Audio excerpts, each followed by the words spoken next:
I studied at the University of Texas at Austin, where there was a world-renowned string project. And it was while I was there that I went one summer to the American Suzuki Institute, where Dr. Shinichi Suzuki had come to do pedagogy sessions for U.S. teachers. So I was fortunate to get in on that. And when I was there, I saw literally hundreds of children at a very young age playing extremely difficult music, and I just knew there was something to this method. Then after I married Ed Crawford and we moved to Shreveport, I realized that there was no Suzuki program here, and I wanted to start one. And I actually bought a dozen little Chinese violins for $65 each, but after I bought them I thought, well, now I have to get the students. And the piano teachers here said, well, we don't know what to do with children before age 8. And so said, send them to me. And I got my first 10 students. Our program has grown from 10 students to now 165 students. And we have 9 teachers and 3 piano accompanists and a theory teacher. And so we've had over 1,000 students go through our program in 38 years. The Suzuki method is often called the mother tongue method because it's patterned after the way you learn a native language. Dr. Suzuki felt that all children could learn to play a musical instrument, and that you weren't just born with talent, but that it was developed, just as all children learn their native language, short of a learning disability. And so key elements of this are a parent who is genuinely interested, and also listening to the tapes of the music that they're going to be working on at home. The children come twice a week, once for a private class with their teacher, and then once for a group class on Tuesdays. And the group class is an avenue that allows the children to be with others who are doing this and have fun and reinforce the skills that they learn at the private lesson.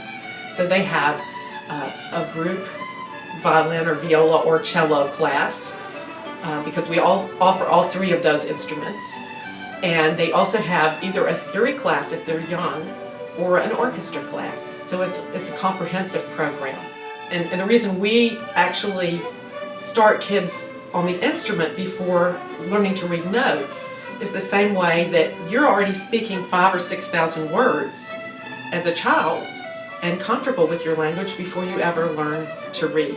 So likewise, we want to focus on position and a beautiful tone before we put the notes in front of the children. First thing in Suzuki school is practice makes permanent instead of practice makes perfect. Right? So we talked about that in home. I said we gotta practice right, because one time summer we practice, but we practice all wrong and end up too fast. That's right, we practice too fast, and then what happened? And we had to restart the whole book. Yes. So there are things, I think those are good lessons to learn. You can apply to other field other than the music. The best part of teaching is really, I just enjoy working with the kids, and I enjoy the parents as well. It's fun to see kids who really can't even hold a bow or a violin in September, and by the end of the year they're playing little tunes, and it's just beautiful, and it's really fun to watch the enthusiasm grow and to see children say, oh, I can't wait till I get to Vivaldi Concerto. And it's fun to just witness that joy or excitement as they're exposed to something brand new. I think the biggest challenge to teach children is to understand their world, understand how they learn, how they pay attention, how they can listen, how long they will be listening to a lesson. So we have to prepare the lesson thinking on that. And when you watch, for example, a group class, you will see that the teachers are doing several different activities. It's not only someone speaking and all the children listen. They will never be able to listen to more than a few seconds. So you will see teachers singing, marching, playing games with them, playing the songs, listening. They will be listening each other play. So we will have several different activities to keep their attention and to help them to learn. studies have shown now that the study of music helps your child academically in many ways. It sharpens their memory skills and the synapses of the brain. It's almost a building block for intelligence. I have noticed that his attention span has improved tremendously in all areas, so that's a big benefit that I would say that it's because of this musical program. I have seen many positive changes in his life. His confidence is he's got a very strong confidence.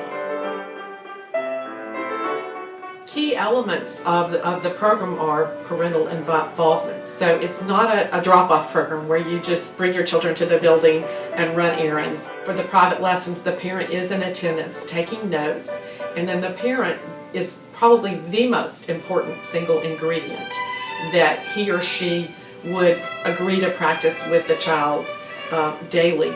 And in the beginning, it's just 15 or 20 minutes a day. But it's an integral part of the success of the program. Dr. Suzuki, I'd like to quote in his book, Nurtured by Love. He said, "Teaching music is not my main purpose. I want to make good citizens. If a child hears music from the day of his birth and learns to play it, he develops sensitivity, discipline, and endurance. He gets a beautiful heart." So I'm grateful to God for the success of this program, and I pray for His guidance through the years to bring the right people and the right students here. And it's really like a great family.